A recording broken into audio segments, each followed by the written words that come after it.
Hello friends, कैसे हैं आप सभी। So today's video is going to be very interesting. We will attempt some of the questions related to structure of atom. जितने भी topics हमने अभी तक कवर किए हैं उनके रिगार्डिंग कुछ क्वेश्चंस लिए हैं इसमें. तो स्टार्ट करते हैं. We will start with question number 1, which is the following quantum numbers are possible for how many orbitals. हमको quantum numbers की वैल्यू दी गई है. We have the value of n principal quantum number, l secondary or azimuthal quantum number, ml for magnetic quantum number. और हमसे पूछा गया है कि कितने ऑर्बिटल्स के लिए ये क्वांटम नंबर पॉसिबल है. देख लेते हैं. l इक्वल टू 2 अगर दिया गया है, for L equal to 2, it means we are talking about D. D subshell की बात हो रही है. तो अगर D में अगर हम मैग्नेटिक क्वांटम नंबर की वैल्यू निकालते हैं, because we know that on the basis of L values only we can determine M. So the possible values of M will be -2, -1, 0, +1, +2. तो ये जो वैल्यूज हैं, जो ये m की वैल्यू है, मैग्नेटिक क्वांटम नंबर है, वो आपको अल्टीमेटली नंबर ऑफ ऑर्बिटल्स आपको देती है, या कहें सब सबसेल्स की वैल्यू आपको बताती है. तो हमें ये तो पता चल गया कि डी सबशेल के लिए टोटल 5 सबसेल्स या 5 ऑर्बिटल्स आपको ऑब्टेन होंगे. अब उसमें पर्टिकुलरली ये पूछ रहा है कि अगर आपका +2 है तो आपका कितना ऑर्बिटल हो सकता है. +2 से आप देख रहे हैं कि +2 से केवल एक ऑर्बिटल आपको ऑब्टेन होगा. अगर आप इसको इस फॉर्म पे भी लिखा है, लास्ट वीडियोस में भी हम ये सब कर चुके हैं. अगर आप यहां भी वैल्यू पुट करेंगे -2, -1, 0, +1, +2, so you can clearly see that only one orbital is possible for the given quantum number. So option A is the correct. Now the next question is which of the following electronic configuration is not possible according to Hund's rule. Electronic configuration आपको बताया गया है, Hund's rule, Pauli rule आपको बताया है, जिसके according आपने configuration लिखना है, ऑर्बिटल्स में इलेक्ट्रॉन की फिलिंग करनी है. तो अब हम देखते हैं कि कौन सा कन्फिग्रेशन पॉसिबल नहीं है. First one is 1s2 2s2. इसे क्लियर कर देते हैं सो दैट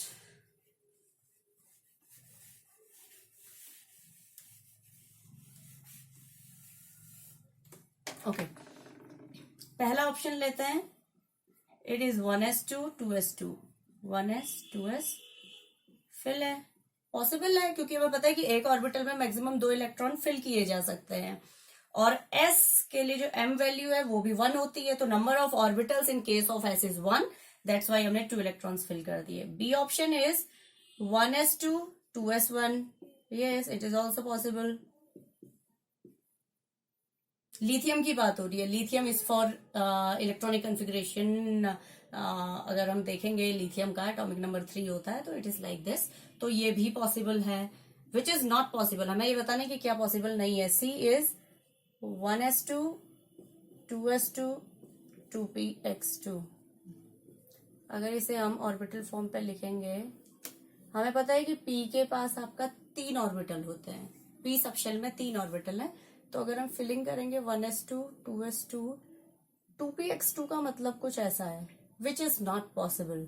हुंड्स रूल आपका ये बोलता है कि जब तक कि सारे ऑर्बिटल्स सिंगली ऑक्यूपाई नहीं हो जाते, आप उन्हें डबली ऑक्यूपाई नहीं कर सकते, या आप उनकी पेयरिंग नहीं कर सकते हैं. तो अगर फिलिंग होनी थी 2 इलेक्ट्रॉन्स की p ऑर्बिटल में, वो इस तरीके से होती. ऐसा कभी भी पॉसिबल नहीं है, because it is the violation of Hund's rule of maximum multiplicity.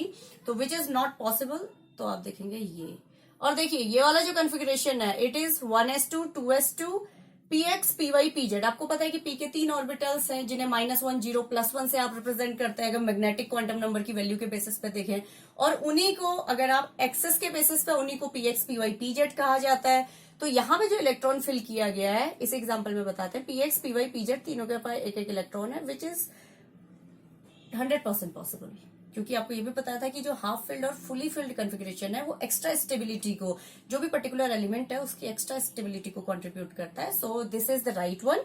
और ये जो तरीका है कि आप सबकी फिलिंग करने के बजाय किसी एक ही ऑर्बिटल में एक साथ 2 इलेक्ट्रॉन डाल दे रहे हैं, इट इज कम्प्लीटली रॉन्ग. सो आपका जो इसमें से आपको ऑप्शन मिला that is C. Now the next question is, which is the isotone of 32 germanium 76? अब देखते हैं इसे. जर्मेनियम की बात पूछी गई है.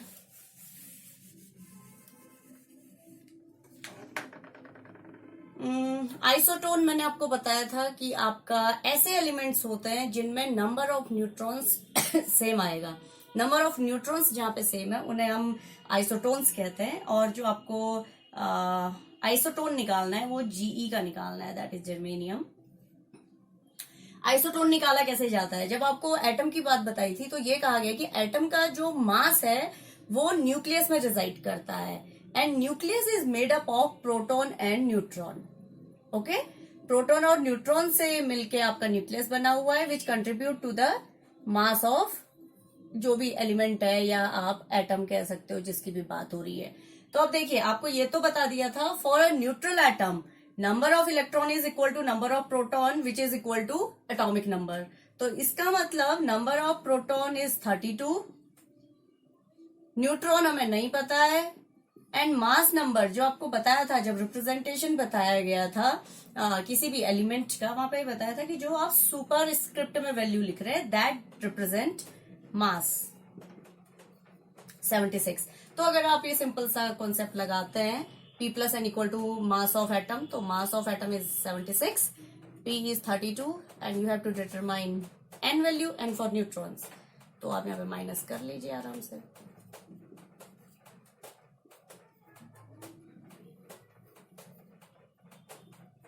तो न्यूट्रॉन, इसके केस में न्यूट्रॉन 44 आ रहा है. अब हमने ऑप्शन से ये देखना है कि किसमें न्यूट्रॉन की वैल्यू 44 आई हुई है. जिसमें भी न्यूट्रॉन की वैल्यू 44 होगी इट मींस वो पर्टिकुलर एलिमेंट या पर्टिकुलर एटम इससे आपका आइसोटोन कहा जाएगा. जर्मेनियम का आइसोटोन आप उसे कहेंगे. यहां देख लेते हैं, ये तो सेम एलिमेंट है तो ये आइसोटोन का केस ही नहीं आया, ये आपका सेम है. नेक्स्ट इज सेलेनियम की वैल्यू दी है. अगर इसे डायरेक्ट करते हैं हम, आप सिंपली मास में से नंबर ऑफ प्रोटॉन माइनस कर रहे हैं. तो अगर बी ऑप्शन को देखा जाए, आपको समझ आ गया होगा ए क्यों नहीं है. ए एग्जैक्टली यही एलिमेंट लिखा हुआ है. बी के केस में अगर हम देखें तो अगर आप 78 माइनस 34 करते हैं, इट इज सॉरी 7 में से 3 4 44 आ गया. नंबर ऑफ न्यूट्रॉन बी में भी 44 है और आपका जो जर्मेनियम है उसमें भी 44 है. फिर भी हम देख लेते हैं कि सी में नंबर ऑफ न्यूट्रॉन्स कितना है.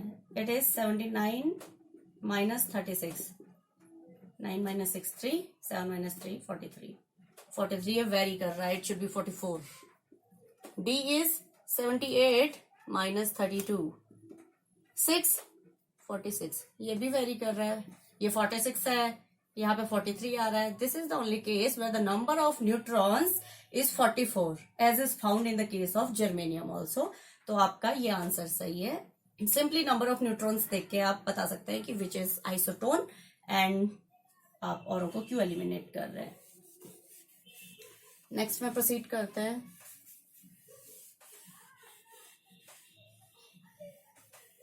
Next question is for principal quantum number n equal to 4 the total number of orbitals having l equal to 3 is.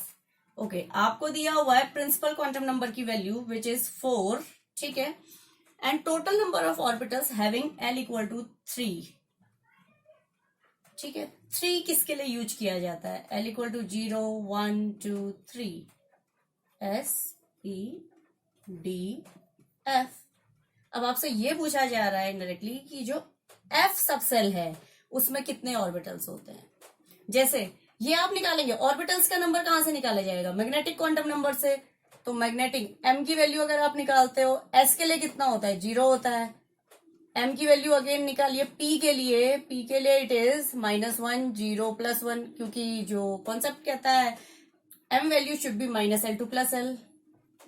For d equal d या कहें l वैल्यू 2 के लिए अगर आप निकालेंगे इट इज -2 -1 0 +1 +2. इसमें बहुत लंबी डिस्कशंस पहले हो चुकी हैं प्रीवियस वीडियोस में, तो आप लोग देख सकते हैं. और f की अगर बात करी जाए तो -3 -2 -1 0 +1 +2 +3.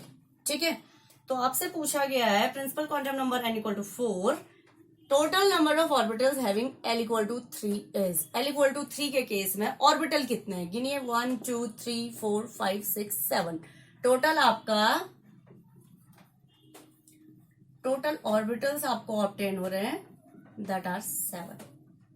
ठीक हो गया, ये तो ऑर्बिटल्स है। एक क्वेश्चन इसमें इस तरीके से भी पूछा जा सकता था कि टोटल नंबर ऑफ इलेक्ट्रॉन्स जो कि आपका L इक्वल टू 3 के केस में फिल किए जा सकते हैं। ये तो आपसे पूछा ऑर्बिटल कितना है, टोटल नंबर ऑफ इलेक्ट्रॉन आप कैसे निकालेंगे। टोटल नंबर ऑफ इलेक्ट्रॉन निकालने के लिए आप देखेंगे कि हर ऑर्बिटल में आप 2 इलेक्ट्रॉन फिल कर सकते हैं। If there are total 7 orbitals, it means जो नंबर ऑफ इलेक्ट्रॉन होगा वो 14 होगा।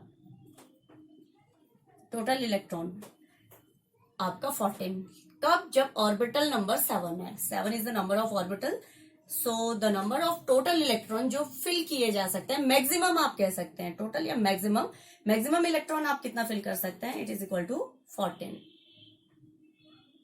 तो हमारा जो करेक्ट आंसर है 7।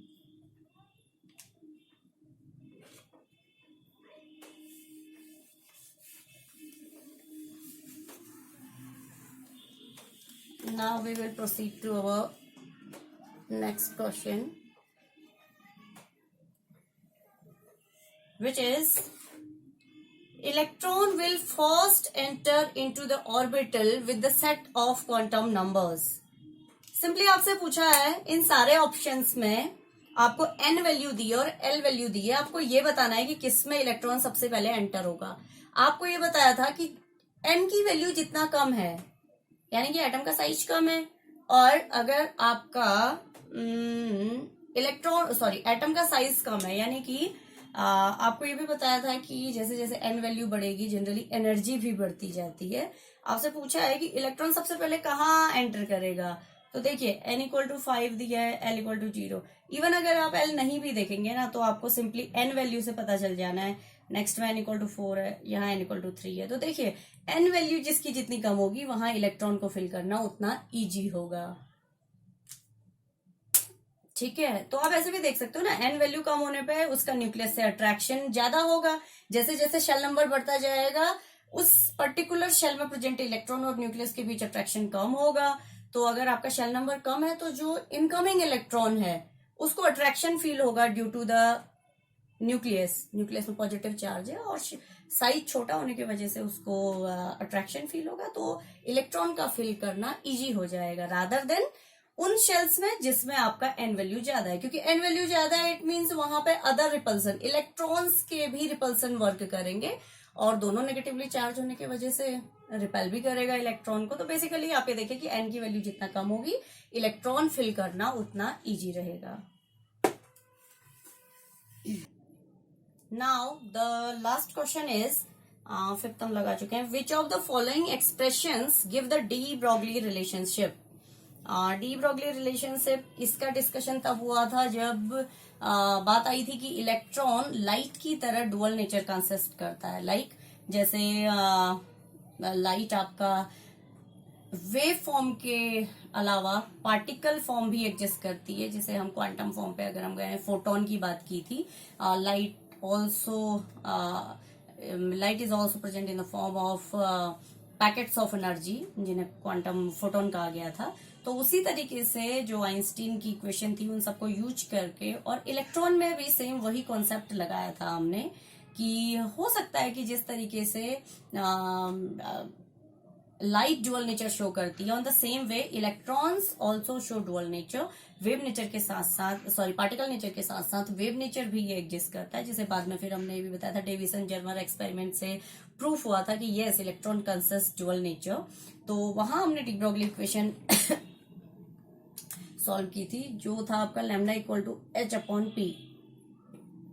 ये आप प्रीवियस वीडियोस में देख सकते हैं आराम से, कहीं पे दिख रहा है lambda equal to h/p, possibility भी नहीं है, नो।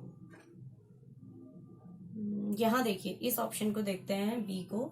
अब देखिए p इज फॉर मोमेंटम ना, p is equal to mass into velocity. तो अगर आप इसे लिखेंगे तो लैम्डा इक्वल टू h/mv। तो लग रहा है कि आपका option 2 lambda equal to h/mv ये आपका सही है, ये v वेलोसिटी है, लैम्डा है। जब बताया गया था कि इलेक्ट्रॉन वेव नेचर भी कंसिस्ट करता है तो वहां पे की बात आई थी, वेव नेचर कंसिस्ट कर रहा है तो सर्टेनली उसकी एक वेवलेंथ भी होनी चाहिए। तो वहां से हमने ये डिराइव किया था, अजम्पशन था इनिशियली, ये प्रपोज किया गया था, लास्ट में फिर एक्सपेरिमेंट से प्रूफ भी हुआ। तो lambda equal to H upon P is the expression, और lambda equal to H upon M V, क्योंकि आप मोमेंटम को ओपन करेंगे it is equal to M V, तो आपको ये एक्सप्रेशन ऑब्टेन होगा। इसी को आपका यही डी ब्रॉगली रिलेशनशिप है, और ये नहीं हो सकता लैम्डा इक्वल टू, ये बिल्कुल भी फुलफिल नहीं हो रहा है। And lambda into M, no ये नहीं है यहाँ पे, क्योंकि फ्रिक्वेंसी के टर्म पे दिया हुआ है। तो correct answer is answer B. तो ये सारे क्वेश्चंस थे, कुछ अच्छे क्वेश्चंस हैं, सारे कहीं ना कहीं कंपटीशन में आए हुए हैं पहले, उन्हीं क्वेश्चंस को मैंने लिया है। अगर आपके प्रीवियस लेक्चर्स क्लियर होंगे और आपका जो डाउट है रिगार्डिंग स्ट्रक्चर ऑफ एटम वो क्लियर होगा तो डेफिनेटली आप इन क्वेश्चंस को लगा पाएंगे। और कहीं पर कुछ डाउट हो तो आप लोग कमेंट सेक्शन में पूछ सकते हैं। So that's all for today, thank you.